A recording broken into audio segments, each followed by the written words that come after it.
Okay, welcome back. We are officially at part 4 of the 4-part lecture. The topic, as you know or maybe don't know, is the power of the mouth.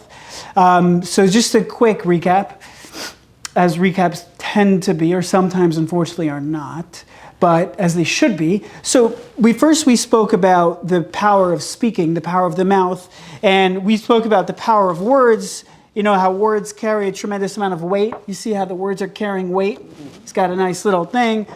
We spoke about how there's different levels in the Bria, in creation, how there's lifeless objects, the rocks. The next level of creation is like tzomeach, vegetation, flowers, plants. The next above that, and it's going up in levels of ascension. The next above that is the animals. I just specifically chose a giraffe for no particular reason. Giraffes are kosher, by the way. And then finally, the man above all else, the pinnacle of creation. Hashem created the world for us is people. And the way that our sages describe people, welcome. Good to see you. Shiva. Just on time. Just in time. Just wrapping up, 9:05. And the final creation is the man, which is not called Adam, it's called a medaber, a speaker. It's the cornerstone of who we are. It's the expression of the soul. Okay, so that was a quick recap of class number 1. Class number 2, we kind of transitioned over into tefillah.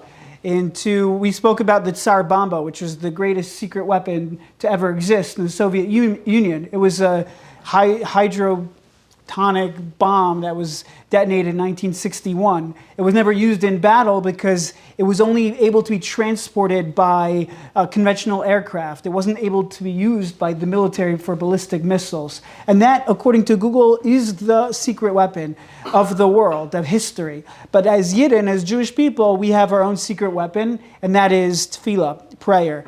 Becharbi v'kashti, Yaakov Avinu says, with my sword and with my bow, and Rashi points out those are expressions of tefillah.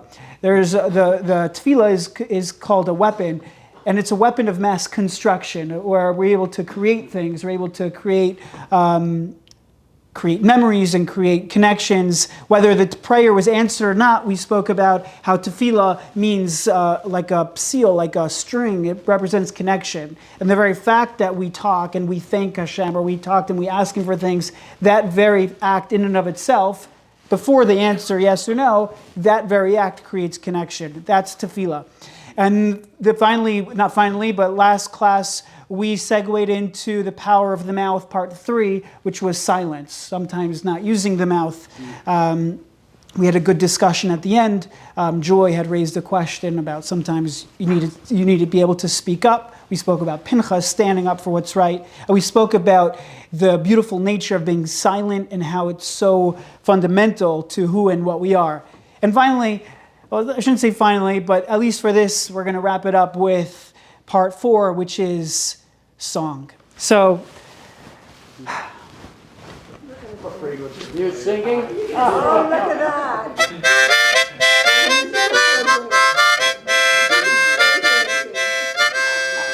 right? So the harmonica is known as like the easiest instrument to play because all the chords are already set. They're all here. I'm not a professional musician in any right. You know, there's people who actually are professional harmonica players, but any single person, as long as you know how to breathe, you could take a harmonica and you just...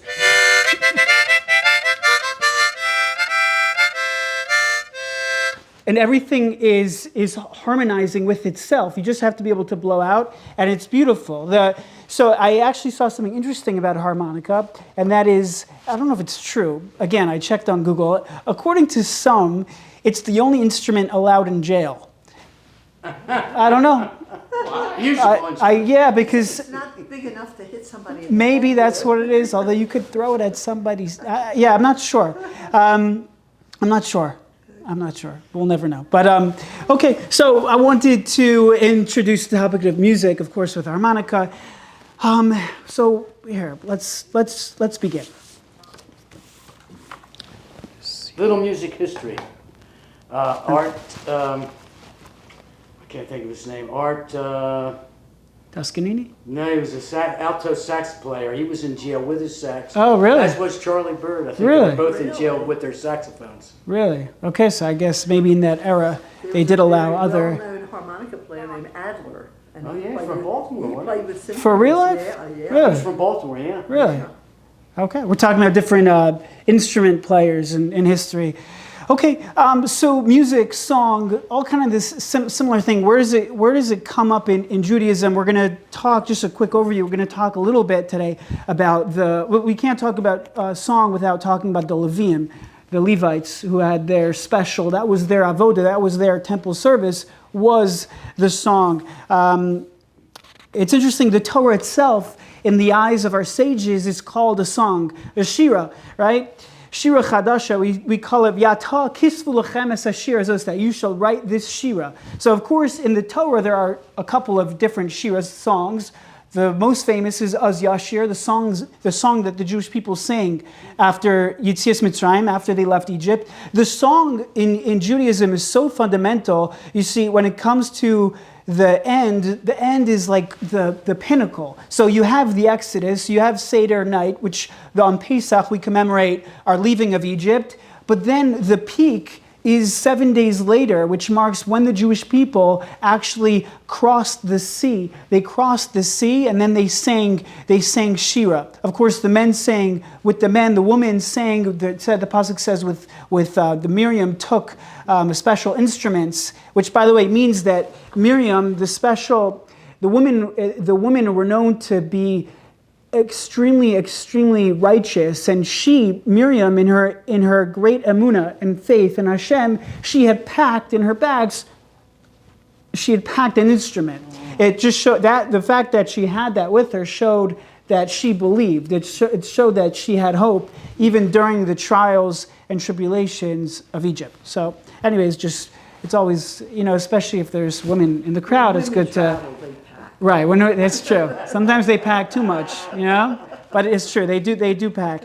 And in the eyes of Chazal, in the merit of the Nashim Tzidkanios, the righteous woman, that's what merited the Jewish people to leave Egypt. Okay, so that was one step. We're going to talk about the 15 Shir Hamalos a little bit. We're going to provide some quotable quotes about the power of music, and then we're going to get to an interesting thing about the 7 notes, or perhaps the 8th note.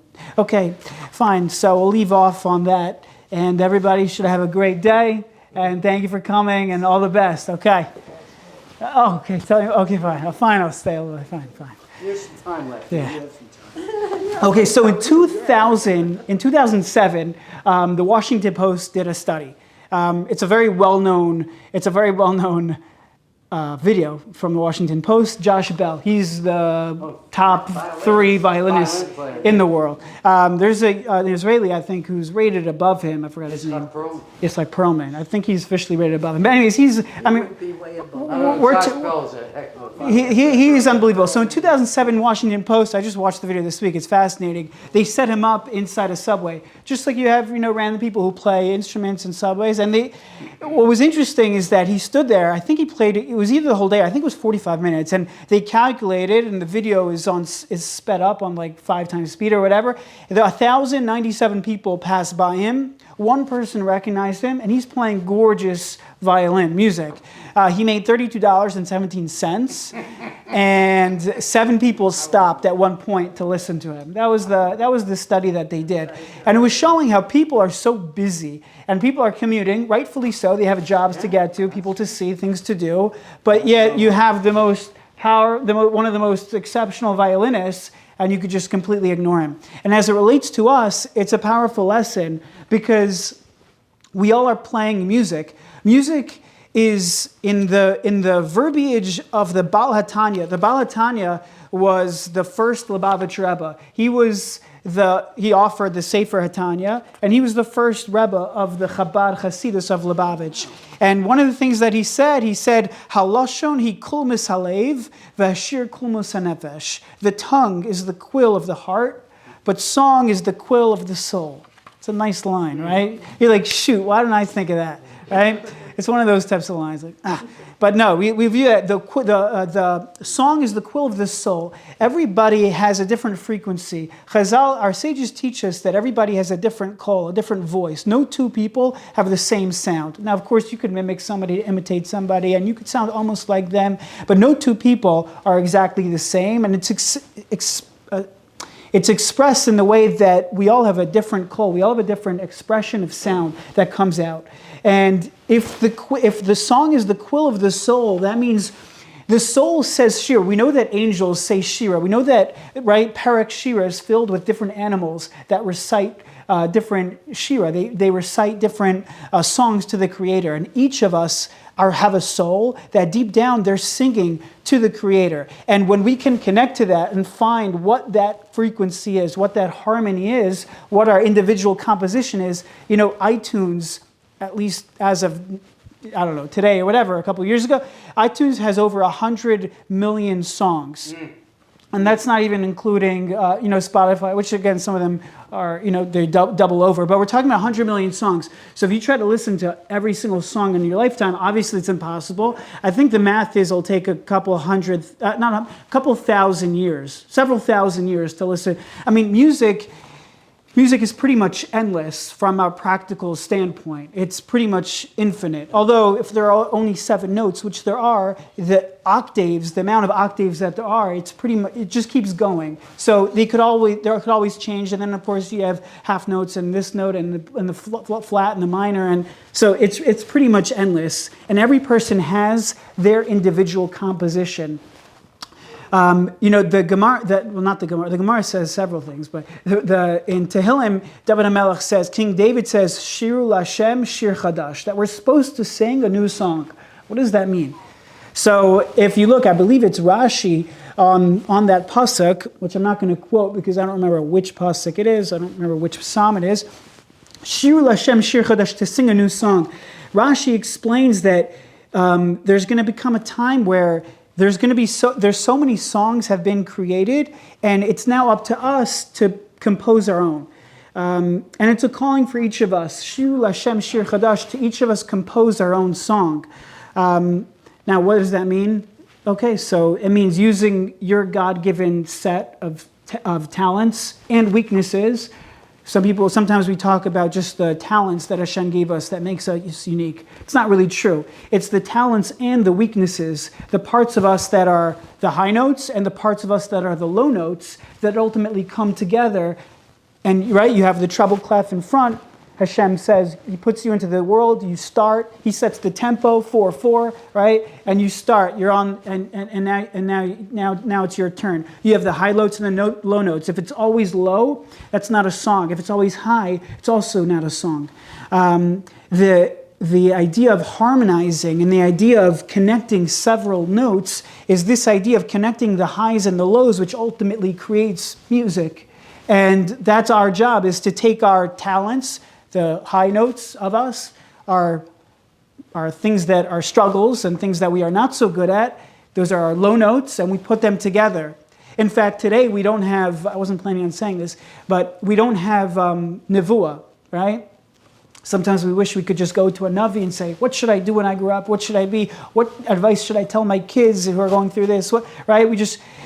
So it's brought down, some of the commentaries explain that, you're right, we don't have nevuah today, but there's a different type of nevuah. It's not really nevuah, but one way to know what your calling is in life, again, you can't go to a Navi today, we don't have that, but one way to know what your calling is in life is to look deep down. First of all, notice what you're exceptionally talented at. Notice the good things you're good at. That's Hashem's way of telling you. He's whispering in your ear and He's saying, continue doing that. This is what I want you to contribute to the world. And number 2, something that you're really bad at, something that you really struggle with, something that your Yetzer Hara often captures you and says, you're never going to be this. When you look at that, that's Hashem's way of saying, no, specifically in that area is something you can actually overcome. So it's looking at our talents and focusing on that and bringing that out, expressing that, and then it's focusing on our weaknesses, because each of us have different weaknesses, and focusing on that and realizing if Hashem is giving me that weakness, that means it's a challenge that I can handle and overcome and become extremely good at it. Okay, so that's a lesson regarding music. And like we mentioned with Josh Bell, you have this famous musician who's playing crazy symphonic music. I think that I just made up a word, right? Symphonic? It's a word? Well, Okay. symphonic implies a symphony. But you use Right, the word it's- He's crazy. playing Right. Why would very. you call it crazy? I said the word crazy? You did. Oh, I did? I'm not sure I said that, yeah. There is playing other crazy very- music. It's true. But I mean, so I guess when I say crazy, I mean like top-notch caliber, crazy good, as opposed to crazy, out of control, So you gotta wacky. watch your words. Yeah, okay, it's true. Exactly, the power of the words. It's true. Thank you.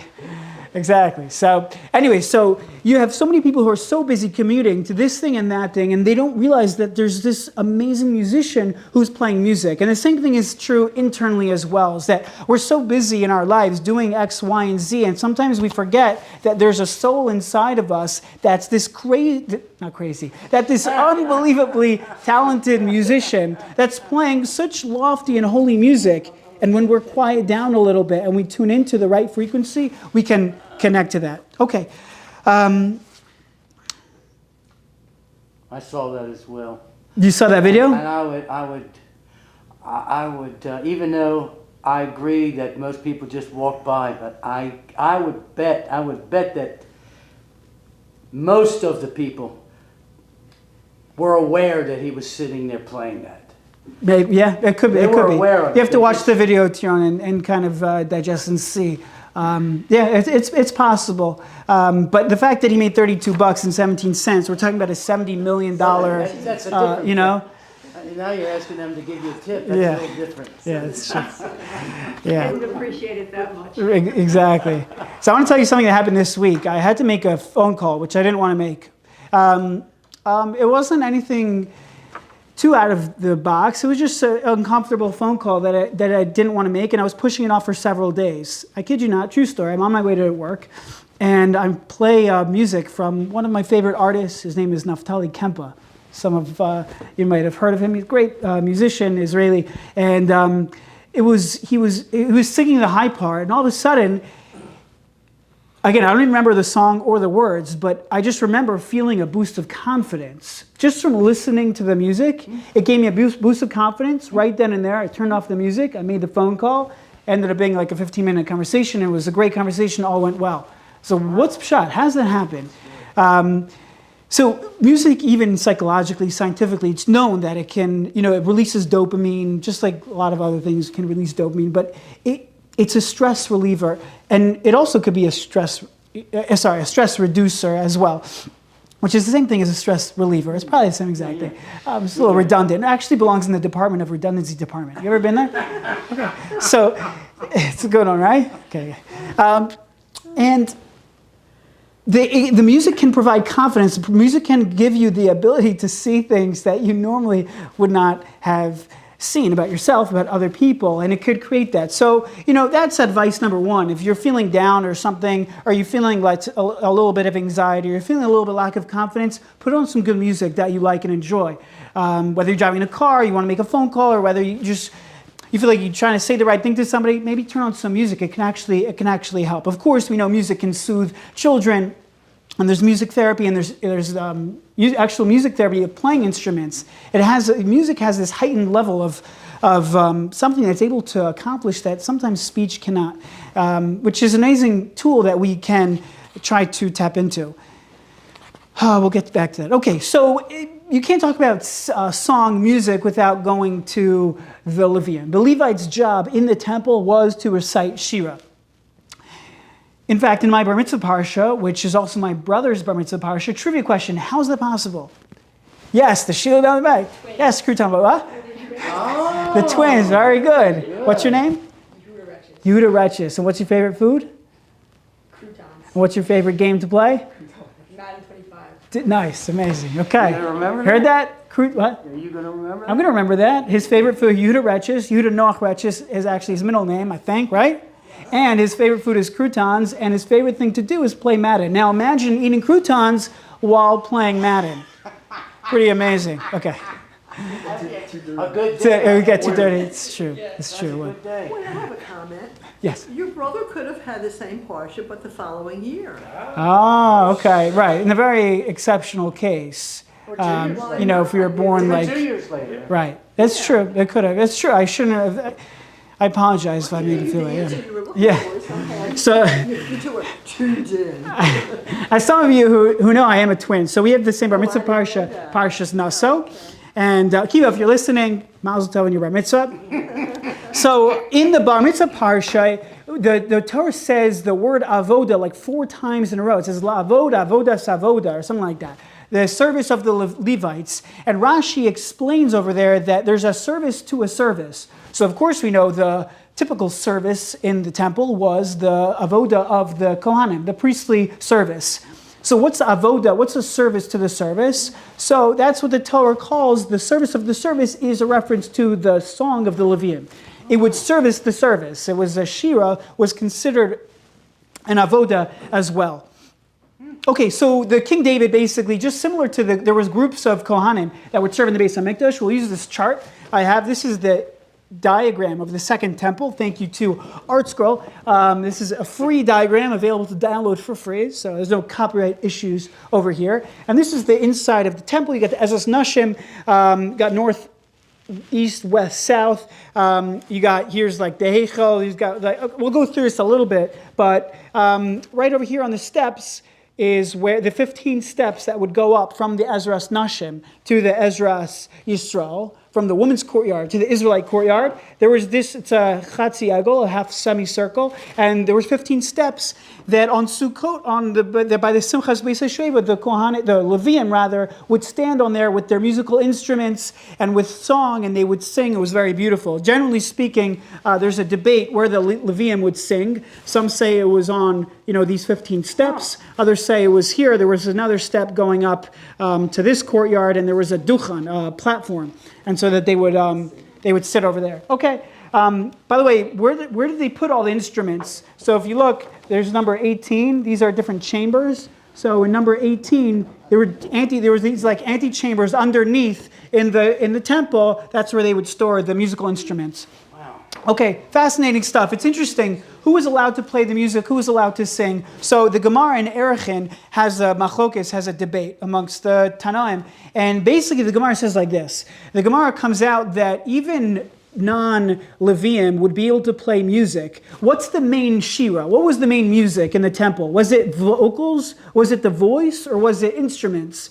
And the Gemara has a debate, and the Gemara comes out that it was the vocals. Iker shira bepeh. The main singing, the main shira in the temple was with the vocals, which means that only a purebred Levite can actually sing, but a non-purebred, like a slave or an Israelite, somebody who's just a regular person, can play the music as well. That's just an interesting, fascinating fact about what happened back over there. The age of the Levium who sing was basically between the age of 30 and 50. They would retire at 50. They would need 5 years of practice, according to the Rambam, before they could actually start to sing in the temple. So they would train for multiple years. In terms of when they sang, so there were korbanos, there were communal offerings in the morning and at evening, and the Levium, their singing would accompany the service, would accompany the carbon that was brought. They would also sing during special occasions, of course, on Shabbos. On Shabbos, there was an exception. There was no music that was played. That's one of the reasons we don't play music on Shabbos. But we do sing. We sing Zmiris on Shabbos, of course. So that's also an interesting thing. Something else was that, when they would bring the carbon shlomim, the peace offerings on Shavuos, by the Simchas Beis HaShoeva, like we mentioned, different occasions, there were songs that were always accompanying the different services in the temple. And there's a question, if somebody brought in an individual offering, if there were singing involved in that. There's a debate. There's a debate regarding that. And what did they sing? Of course, they sang Psalms, Tehillim. Most of what they sing is in Tehillim. The Shir Shel Yom that we recite in Shacharis every day was something that the Levium would sing. They would sing the different Shir Shel Yom. On the 15 steps, like we mentioned before, we'll get back to the 15 steps. Now, what happens if the Levium would not sing during the offering of the Karbanos? Let me ask the Chevra, the Olam, the holy Yidden over here. What would happen if the Levium would not sing during the offering of the Karbanos? Is it valid or invalid? I ask you, the people of the round table. What would their reason be for not singing? if it was a solemn holiday, maybe.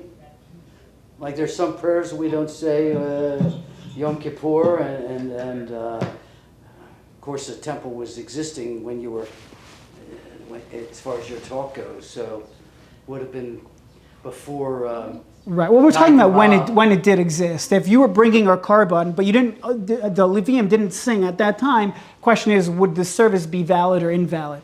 But there are different opinions, like there are in pretty much any topic in Judaism. A simple answer to any question is machlokes. If you're ever not sure, just say machlokes, say debate, and you're probably right. Yeah, that's usually how it works. So there is a machlokes, but we come out according to some opinions that you actually have to sing. It's a machlokes we showed. Okay, fine. So what was the source for the shira in the temple? What was the source? Where does it come from? Now, there's sometimes, like we said, there's debates all the time throughout the Gemara. Sometimes, usually there are 2 opinions, 3 opinions, maybe 4. There is a 10-way debate in the Gemara. A 10-way debate in the Gemara, which all provides different reasons. How do we know that you had to sing in the temple? And we're not going to go through, it's an exhaustive list, but it's 10.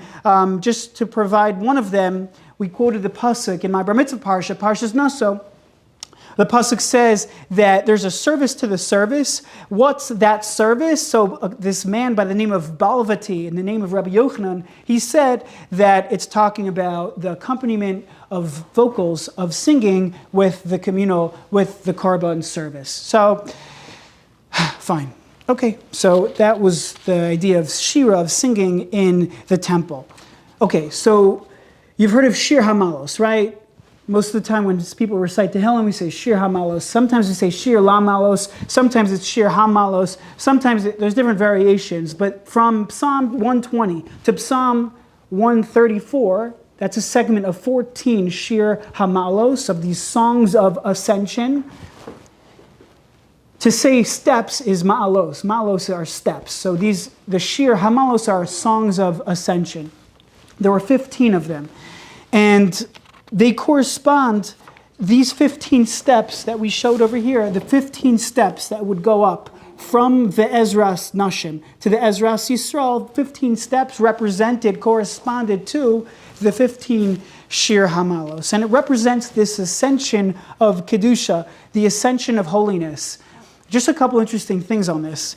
Why is it called the Song of Ascents? So number one is that because it means a staircase. There was stairs. So that's why when David HaMelech composed it, and David HaMelech, was one of the designers of the temple, so that's how he designed it, to kind of mimic this ascension, that you're going up, right? You're starting outside and you're going up in holiness. You're going up in Kedusha.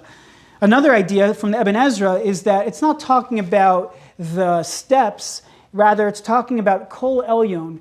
The song that the Levium sang was a high pitch, a very high pitch, something that we're not accustomed to singing. So that's another idea. From a historical perspective, the idea of the songs of ascension was that for whatever reason, there was a time in history where the waters were sinking to the depths. The waters were sinking down to the depths, but earth needs the water to be saturated.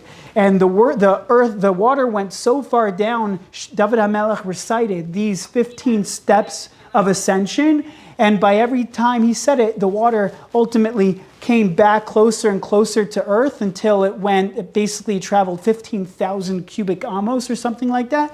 And now the water is where it's supposed to be. It can saturate the world properly. This is like a deep esoteric historical context for the 15 levels of ascension. And of course, and this is based on the Seforno, the steps represent individuality. That you could be on one step, I can be on another step, and everybody has their individual level, a madrega, right? Steps are called ma'alos, or madregas, different levels. Sometimes people get stuck. They reach a wall. I want to show you. This is a picture of a person who got stuck by a wall. See that? He's stuck.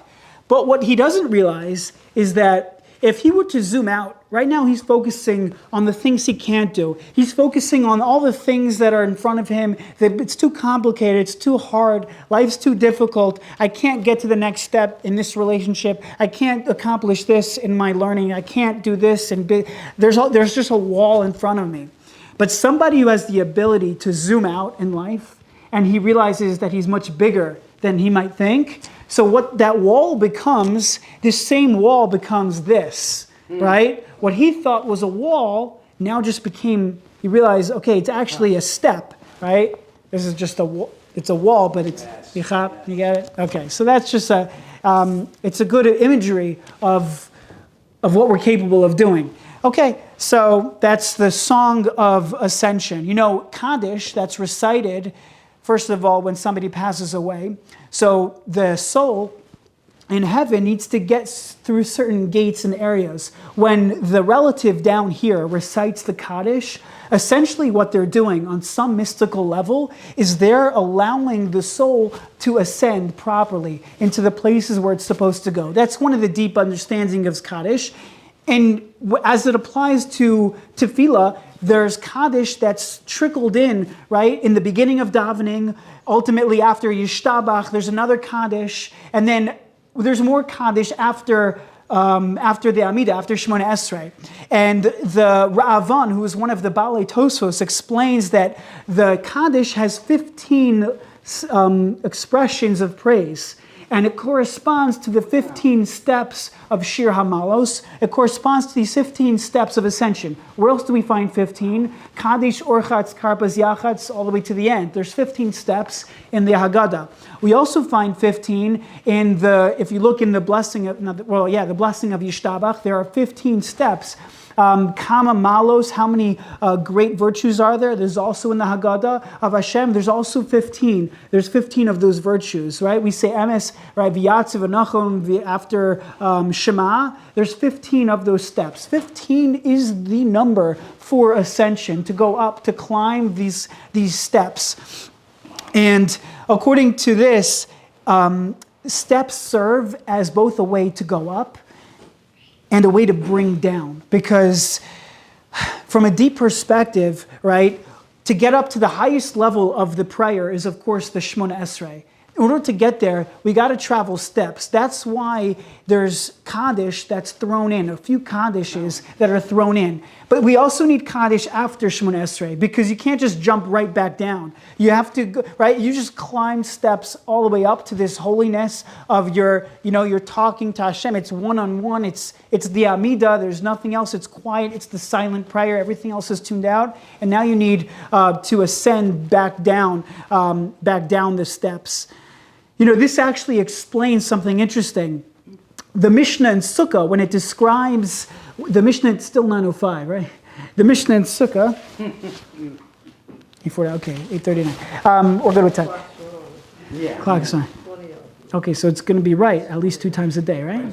Twice a day. Last time, the first class, I said the same joke, but I said 4 times a day. I completely butchered it, although it was a kosher shechita. Okay, so the Mishnah in Sukkah says like this. The Mishnah in Sukkah says that there was these 15 steps, listen closely, Hayordos, that went down from the Ezras Yisrael, that went down from the Ezras Yisrael to the Ezras Nashim.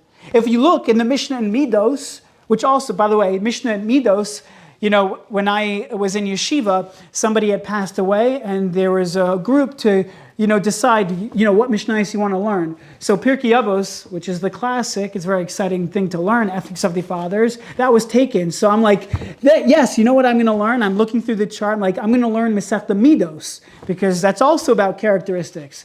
I open it up, it's not about characteristics, it's about dimensions and measurements and all these complicated parts of what was in the temple. That's what it meant. But anyways, it was very exciting, limud, very exciting. So if you look at the Mishnah in Sukkah, it says the 15 steps that went down from the Israelite courtyard to the woman courtyard. But if you look at the Mishnah in Midos, it says the 15 steps, olos, that went up from the women's courtyard to the Israelite courtyard. Isn't that interesting?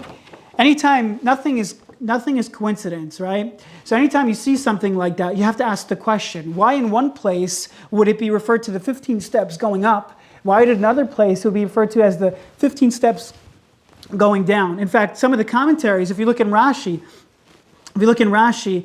he talks about the 15 steps going down. If you look at the Radak, others, they talk about 15 steps going up. So what's going on? Is it 15 steps going up, or is it 15 steps going down?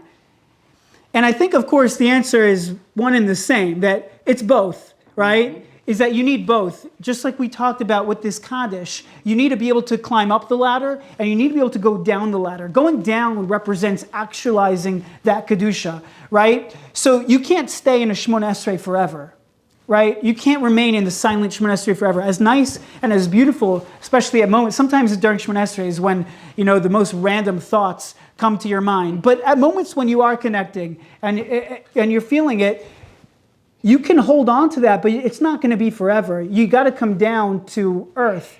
And the idea of steps is that we're able, as Jewish people, as Yidden, as the light unto the nations, we're capable of a lot than perhaps more than what we sometimes think. There's this music that's playing inside of us. The music is the notes. The music are the steps. We'll see. In music, the terms are also steps, right? There's half steps, whole steps. Isn't that interesting? It's called steps. Even the way when you go to do re mi fa so la ti do, right? It's steps. It's climbing levels of ascension. That's how music works. It's levels. And as Yidden, you got to be able to climb up and you got to be able to go down. And the two of those together, of going up and realizing, okay, what am I capable of doing? And then actualizing it, bringing it down into your life.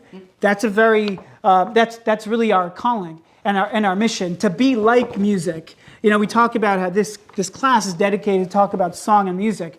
Music, when we look at sheet music, notes, nomenclature, is that the right term? It's notation. Notation, right? So it's another language. It's the language of the soul, right? It represents these steps. There's full notes and there's full steps and half steps, right? And it represents this staircase, these ma'alos, these steps that we're meant to go up, climb up, and meant to come down.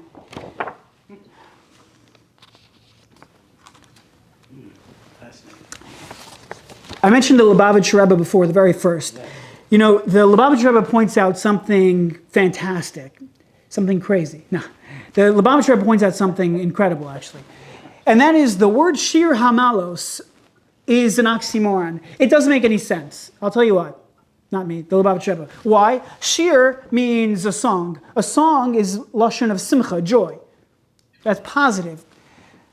A malos, steps, represents going up different levels. Anytime there's new levels that you're going to attain, pretty much always it involves discomfort.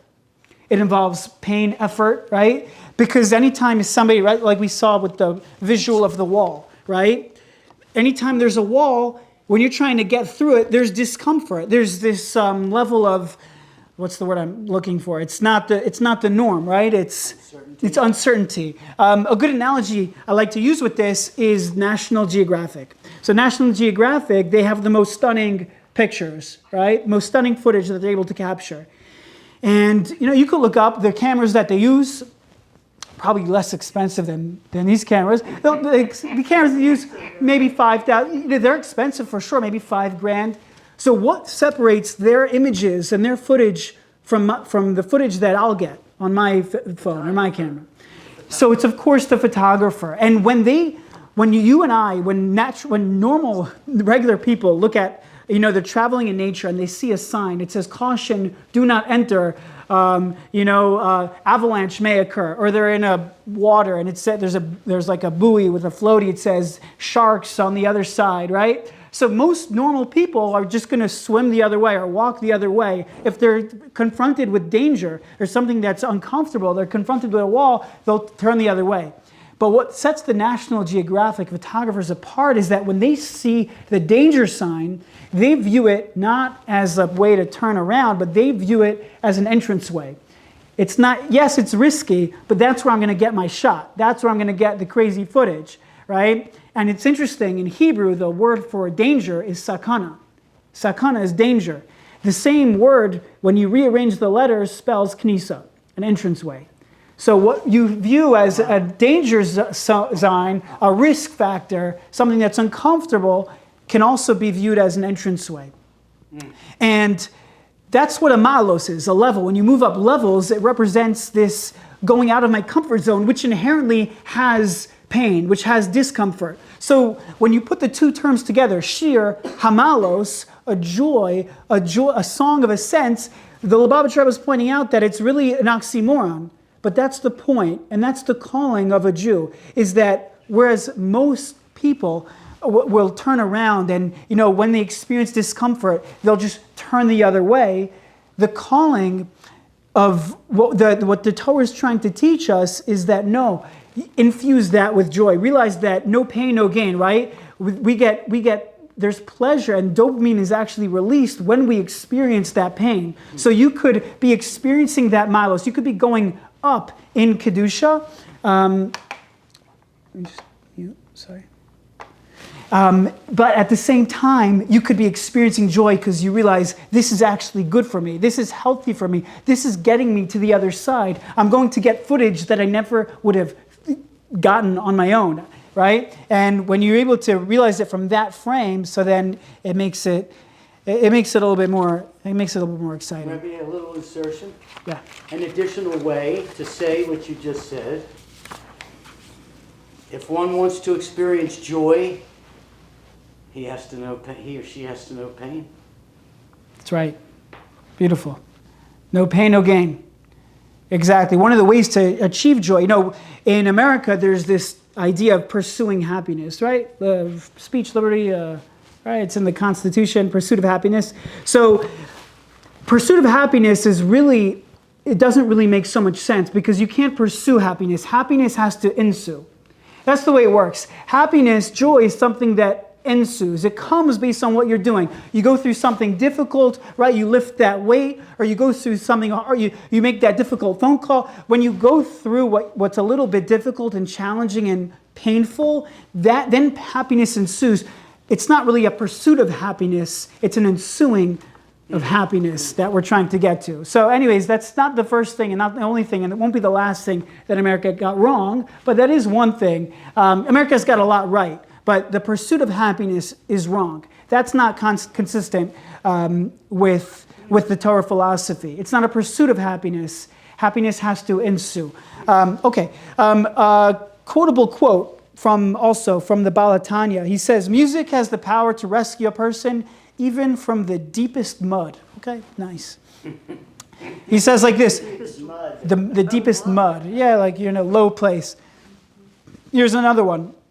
"The joy of a mitzvah and song, shira, can nullify the judgments and negative forces that hold us back in spiritual and physical matters." There's a story of a rabbi who went to his house, and I don't know, he was going home for dinner, whatever he was going home, okay? And he heard a lady singing.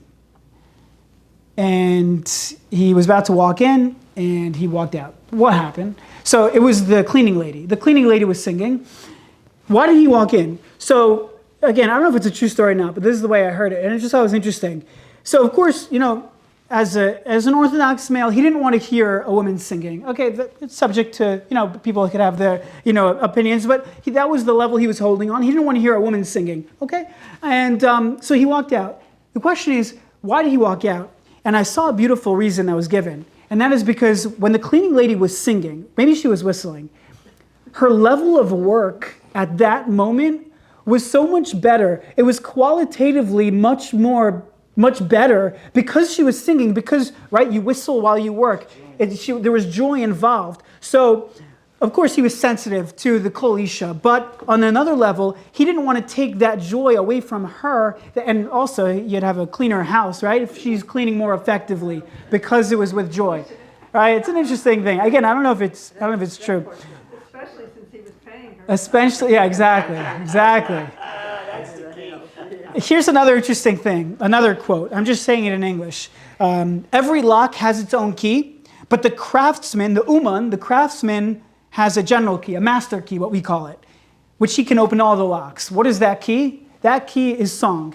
That's how it's explained. According to the Tikkunei Zohar, in Tikkun 11, he says, "Is heichela delo mifteach ela benegina." There are certain rooms that can only be opened through song. I always thought it was cool. People, walk around with keys, You know, some people have like one key, some people have like two keys. Then you have the guys who walk around, they have like 20 keys. And you ask them, right? Some of them know, some of them don't know. Most of them, you know, if they're walking around with that many keys jiggling, you know, through the synagogue or through the 7 Mile Market, you know, it's like, wow, you're like thinking, that guy's important, right? Somebody who has the keys, they're like known. So, you know, when we utilize the power of song, which is the craftsman key, that's important, right? There's tremendous, we can open up any type of something that we thought was closed before us. When we implement with song and with music and with joy in our lives, we could open up so many things that, you know, we didn't think would open up, right? Try being unhappy while singing, like, you know, I challenge you to try being depressed right now, okay? Try being depressed. Go, That's awful. besides for the fact that it sounded awful, there was something jolly and bluesy and exciting about that, right? You can't feel depressed at the same time. Okay. I heard this story from my Rabbi Goldberger, the Baal HaTanya also. He went to a place where the people in the town weren't as, you know, there were Hasidim and there was Misnagdim, people who were opposed to the Hasidic movement. And they had 20 questions for him that they wanted to ask him. And the Baal HaTanya, he said, before I get to the questions, let's just sing a song. And he got everybody and they sang a song. And the way the story goes is that after the song, they had no more questions, right? And because sometimes song has that ability, it answers your questions for you, right? It gives you that boost, it gives you that sense of clarity. You start crying, you don't realize why. You start laughing, you don't realize why. And you start feeling confidence, you don't realize why. Song has that ability to answer questions. Another beautiful idea. I would say it would be soothing.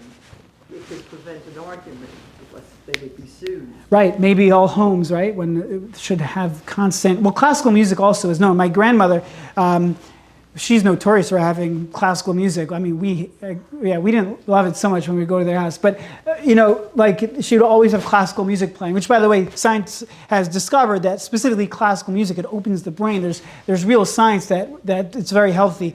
Okay, I want to talk about the glory of the land. And while that sounds very esoteric and deep, that's because it is. Let me just. To change the topic, yes? Exactly. No, it's not changing the topic. This is on the same topic. Okay, the pasuk says like this in the dialogue. We have five more minutes left. We'll try to get this. In the dialogue between Yaakov and his sons, right? The sons went down to Egypt and they're talking to Yosef. They don't realize it's Yosef. They don't realize it's his brother. And they go back up to retrieve the brother Benjamin, same person. And by the way, actually, never, I shouldn't say that. Fine. So Yaakov agrees to bring Benjamin down. They could send Benjamin down. He says, bring the Egyptian master a gift. He says, Kechu, take me Zimras arts, take from the glory of the land. Think about the word Zmiros, right? The word Zimras, the glory of the land, also is a reference to Zmira, to song. And the commentaries pick up on this. Rashi already talks about the fact that Shehakol Mizamana brings stuff that people sing about. So there's this idea of Zmira, of song, that was so important. For sake of time, we'll go to this. In one of the Hasidic dynasties called Mudzich was one of the great Hasidic dynasties. One of the things they're very well known for is music. In fact, the leader, the Divrei Yisrael, who lived in 1849 to 1920, Rabbi Yisrael Taub, he has a sefer called Divrei Yisrael, and there's famous prokya, like Prokya Savanach. You've heard of that? That's a Mudzich tune, right? There's famous nigunim. They have hundreds, if not thousands, of tunes from Mudzich. And one of the tunes that he created was called Ezker Hagadol. And the story goes that he was in the middle of having his leg amputated. And in order to alleviate the pain, he would sing. He would hum and sing. And his son said, There was a government official who was having surgery in like the next room over, and he was groaning in pain and screaming. He was also having a surgery. And there was this rabbi, this Divrei Yisrael, he was having his leg cut off. He was even in more pain, but he wasn't crying. He was actually singing. And it was just an interesting dichotomy. He said, I'm also crying and screaming, but in order that these Jewish cries are not in vain, I attach them to song. That's what he said. Rav Meir Yechiel of Ostrovtsa, one of the great Hasidic leaders, he also said, he said to his people, he said, nobody was aroused by my words of Torah, but from the Mudzitcher's Rebbe's melodies, everybody's heart was aroused to Teshuvah. We're talking about a person whose melodies aroused people. And he has a long piece, and I highly recommend reading through it in Divrei Yisrael. You can look page 130 to 134. But basically, I'll just say it quickly outside. He says that when it comes to music, the Gemara says that in the temple, the harp, the kinnor had 7 strings, 7 nimin. And in the times of Mashiach, the harp will have 8. Now, what's going on here? The question is, a harp, the average harp, I even looked this up on Google, of course, the average harp has 47 strings, right? I mean, what is the Gemara saying? That the harp had 7 strings, but the harp of Mashiach will have 8. What's going on here? And the way he explains it is unbelievable. He says, when you look at music, we have 7 notes in music, right? We have A, B, C, D, E, F, G. There's 7 notes and that's it. Once you get to the 8th note, the next note up, you're basically back to the first note. It's just an octave higher, and so on and so forth. Ad infinitum, right? Until forever. You just keep going up octave to octave, but it's always 7 notes that are completely different from one another, and the 8th and the 1st are always one and the same, just an octave apart. That's why people singing 2 different notes at the same time will sound off, but 2 people singing on different octaves, the 8th and the 1st note, will actually sound beautiful together. That's how that works. And the way that the Divrei Yisrael, the way that the Rebbe explains, what does it mean that in the times of the temple, there was a 7-string harp, and in the times of Mashiach, an 8-string harp? He says it's not talking about the number of strings. It's talking about the number of notes. And this is mind-boggling. When it comes to music, in our world, everything physical, right? We have a 7-day creation period. Everything physical under the sun is 7. There's 7 colors in the rainbow, and there's 7 notes in the musical scale. And everything is 7. I have a book that goes through about 500 different things about how the significance, what is the number 7, right? Everything is the number 7 in this physical world. Olam chesed yiban, Hashem built the world. It was, right, 7 times a righteous person falls, like it says. 7 represents this world. But in the future, there's going to be an 8th note that's revealed. This is what he says. There's going to, and that's how he explains. What does it mean there'll be an 8-string harp? In the times of Mashiach, there's going to be this kol shofar gadol. There's going to be the sound of a shofar. That's a sound that you can't understand. We can't even fathom what that sound is going to be like. Every tune, 100 million songs on iTunes, it's all within the 7 notes. In fact, all of sound this is actually interesting. Every sound that you make, clap, click, everything falls under on some octave or another with these 7 notes. But in the times of Mashiach, there's going to be an 8th note that's revealed to the world. And on that 8th note, that's going to be a tremendous clarity. There's going to be tremendous vision of greatness for who we are. We're going to be able to realize our internal music that, we're trying to sing, to bring out that internal, the music, that quill of the soul, like we mentioned.